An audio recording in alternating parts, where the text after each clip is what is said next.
Welcome back to another technical video. Today, we'll go through your question, go through the answers for it, and hopefully that brings you to your solution. Guys, remember to stay just a little bit crazy to get to that solution just like me.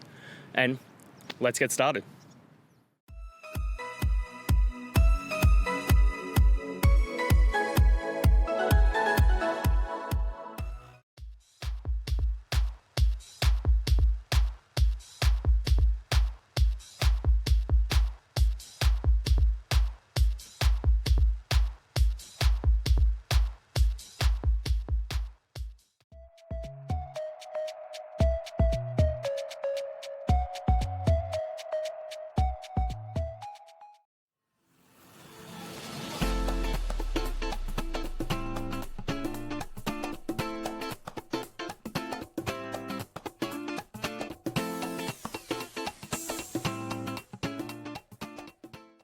And that's it, guys. I hope this video helped get you that answer that you're looking for.